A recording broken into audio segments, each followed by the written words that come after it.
আলহামদুলিল্লাহ দর্শক, আজকে চলে আসলাম আপনাদের মাঝে নতুন আরেকটা ভিডিও নিয়ে। তো আজকের ভিডিওটা হচ্ছে পিঁপড়ার ডিম। তো এই লাল পিঁপড়াগুলো বিভিন্ন গাছে বিভিন্ন সময় পাতা জড়ো করে তারপরে বাসা বেঁধে থাকে। তো এই ডিমগুলো কিন্তু অনেক চাহিদা রয়েছে বাজারে, বিশেষ করে যারা বড়শি দিয়ে মাছ ধরে তারা কিন্তু এই ডিমগুলো অনেক টাকা দিয়ে ক্রয় করে থাকে। তো এই ভাই সেই পিঁপড়ার কামড় খেয়ে আজকে এই ডিমগুলো সংগ্রহ করেছেন। তো উনি এইগুলো আজকে ভালো টাকায় বিক্রি করতে পারবেন। তো পাশাপাশি উনি আবার বড়শি দিয়ে মাছও ধরেন। তো এই ডিমগুলো দিয়ে মাছ ধরার একটা সুবিধা কি, মাছে কিন্তু এই ডিমগুলো অনেক খায়, সেই জন্য মাছ ধরাটা অনেক সহজ হয়ে যায়। তো এই ভাই অনেক পরিশ্রম করে এই ডিমগুলো সংগ্রহ করেছেন।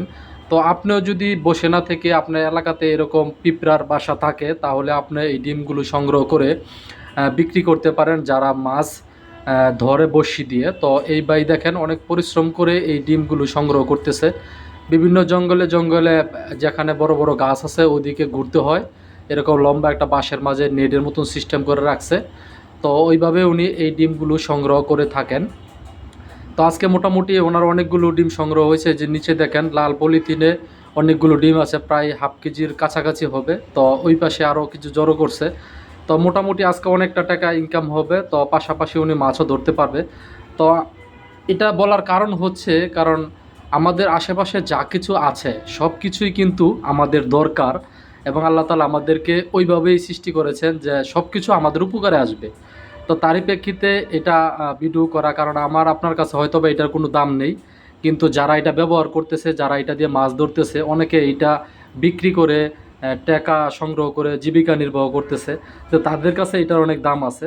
তো আপনিও যদি চান আপনার এলাকায় এরকম পিঁপড়ার ডিম সংগ্রহ করে বিক্রি করতে পারেন, যারা মাছ বড়শি দিয়ে মাছ ধরে, তো আপনি ভালো একটা অ্যামাউন্ট পাবেন। সারাদিন ঘুরে ঘুরে দেখেন কি সিস্টেমে উনি এই ডিম পাড়ার জন্য ইয়াটা সিস্টেমটা করে নিছে, বাঁশের মাঝে কীরকম নেট দিয়ে সিস্টেম করে নিছে যাতে ডিমগুলো নষ্ট না হয়, মাটিতে পড়ে না যায়।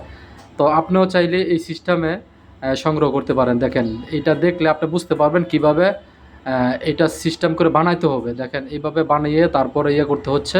তো এখানে কিন্তু পিঁপড়ার অনেক কামড় খেতে হয়। তো ভাইয়ের সাথে বললাম যে ভাই অনেক তো পিঁপড়ার কামড় খাচ্ছেন। তো উনি বলতেছে যে ভাই পিঁপড়ার কামড় না খেলে আমাদের আর ভাল লাগে না, কারণ খাইতে খাইতে এটা অভ্যাস হয়ে গেছে। তো এই জন্য প্রতিদিন ঘুরে ঘুরে এইগুলো সংগ্রহ করি আর বিক্রি করি, আর পিঁপড়ার কামড় খাই। তো এতে করে আমরা দেখা যাচ্ছে যে মোটামুটি অভ্যস্ত হয়ে গেছি। তো পরিশ্রমের পরে একটা ভালো একটা অ্যামাউন্ট পেলে ওই পরিশ্রমটার গায়ে লাগে না, বা পিঁপড়ার কামড়টা গায়ে লাগে না।